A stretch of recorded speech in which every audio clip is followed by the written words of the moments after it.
New controversy over a woman's right to defend herself. It comes as the Colorado House of Representatives narrowly passes a package of gun control bills, including one bill that would make it illegal for people with concealed weapons permits to carry guns on college campuses. One state Democratic lawmaker argues that women who fear they are about to be raped really shouldn't have access to guns because they're apparently too unreliable to know what's actually happening to them. That's why we have call boxes. That's why we have safe zones. That's why we have the whistles. Because you just don't know who you're going to be shooting at. And you don't know if you feel like you're going to be raped, or if you feel like someone's been following you around, or if you feel like you're in trouble, and when you may actually not be, that you pop out that gun and you pop around at somebody. Well, in the wake of the controversy that followed that remark, he has since said that he is sorry if he offended anyone with his remarks, but he stands by the basic sentiment. At the same time, the Public Safety Department at the University of Colorado, at Colorado Springs, put out a bulletin. It was moments after the House of Representatives passed this bill saying no more guns on college campuses. And so the University of Colorado puts out this bulletin advising women on what to do if they are threatened with a rape. Among the tips, tell your attacker that you have a disease or are menstruating, or that vomiting or urinating may also convince the attacker to leave you alone. And you can imagine what the reaction has been in the wake of all of this. Joining me now to discuss it, Leslie Marshall, who's a syndicated radio talk show host and a Fox News contributor, and Chris Plant, who is host of The Chris Plant Show. Now, let's just start with Representative Salazar, a state lawmaker from Colorado. I understand what he was trying to say. He was trying to say you can make a mistake and you can shoot somebody who isn't actually trying to hurt you because you're scared and you're acting out of fear. But it came out all wrong.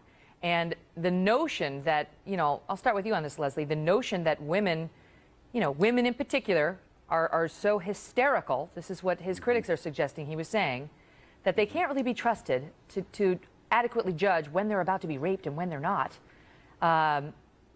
He hasn't exactly backed off of that notion that women can't be trusted to make the right judgment call. And Megan, this is one of the reasons I always say I'm a woman before I'm a Democrat, because I have heard men on the left and the right make disgusting and offensive remarks when it comes to women, when it comes to our emotions, when it comes to our ability, whether it's able to handle a combat role, whether it comes to rape, being able to get pregnant if you're raped, etc. So I am quite frankly not surprised, because to me this is not a political issue. It is a gender issue. And this is the way many men, left and right, feel about women. And in 2013, it's disgusting. It's shameful.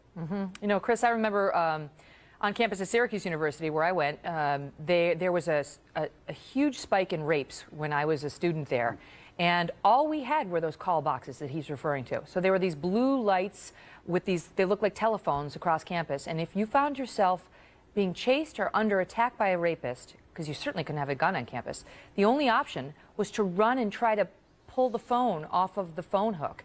You can't carry mace, you can't do anything legally on campus there or in most places here in New York State. So the answer from this guy and the House in Colorado is, the college campus in Colorado Springs is saying urinate on your attacker. That's what women are left to consider. Yeah, the whole thing is pretty amazing, isn't it? And Leslie, I think it would be a political issue rather than a gender issue if the gentleman involved were a Republican and he was talking about legitimate fear of rape.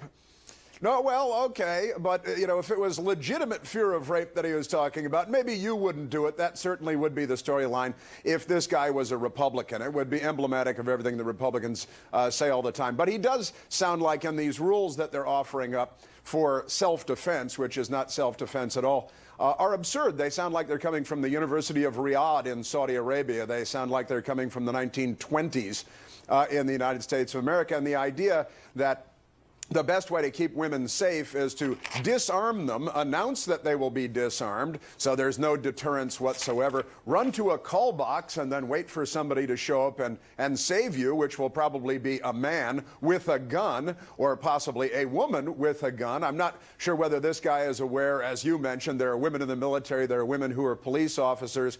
women tend to shoot better than men. If you know anything about shooting on ranges and so on, women are naturally, for some reason that no one can explain to me, better shots than men as a rule. Well, and the statistics show that in the vast majority of cases where a person pulls out a gun, they just brandish it, you know, Right. or if they fire a warning shot up, or they don't actually shoot the person. Usually people use it to threaten the bad guy coming at them as opposed to necessarily shooting them. But Leslie, let me ask, I understand again that the university is trying to say, I think, if you're in the situation where you are confronted with a rapist, these are things, desperate measures you might consider to try to stop the rape from taking place, right? I think that's what they're trying to say by these crazy suggestions. But the irony comes on the fact that they did it moments after effectively disarming women who have the right to concealed carry in Colorado from having those guns on college campuses, potentially. Right. Well, colleges throughout the country have the right to set their own rules, just as states throughout the country. Not every state in the United States has conceal and carry permits. Let me give you an example as somebody who was raped at 19 years of age, and a gun would not have helped me. Person comes from behind you, purse drops on the ground, guns in the purse. I have taken self-defense courses, and one of the things that I have learned is if you don't have a gun, access to your gun is taken away from you or away from your body. You do have weapons, and some of what they're talking about is accurate, some is crazy.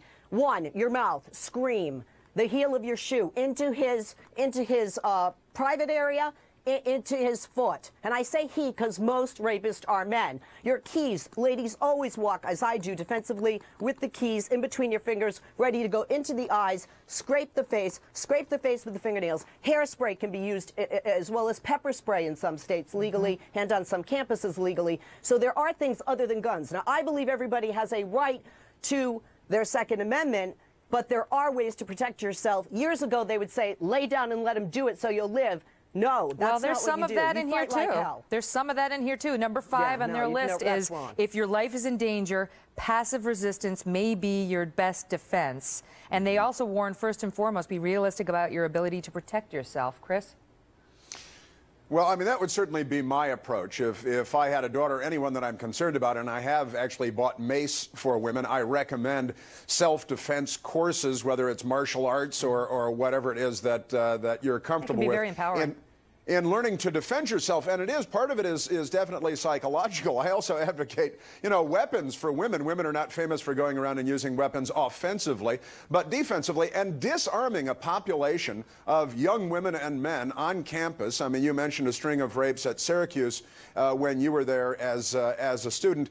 It is a target for a would-be rapist, and to announce that the state of Colorado, women are allowed to carry guns, but not on college campuses, is an invitation to psychotics. It's exactly the opposite of what you ought to be doing if you're interested in preventing this sort of thing. So, I mean, I'm a big Second Amendment person. I'm a big supporter of self-defense and learning to defend yourself, and certainly for young women. And you want the man who is a menace, who is a threat, to be unsure, to be afraid of the woman, because she may surprise you, and even if she's not carrying a gun. That was part of the problem when they disclosed the gun owners in these counties in New York and the people who weren't gun owners. It's like, the people who aren't gun owners don't necessarily want to telegraph that to the world. One other safety tip, because Leslie raised such good ones. The other thing they always say is, no matter who you are, if somebody's attacking you, never let them get you to the second location. Don't get in the car. Whatever you can do to stop him dragging you. Absolutely. Don't go to the second location, no matter what you have to do. Nothing good ever happens at the second location. All right, you guys, thank you both so much, Leslie and Chris. Thank you. Thanks.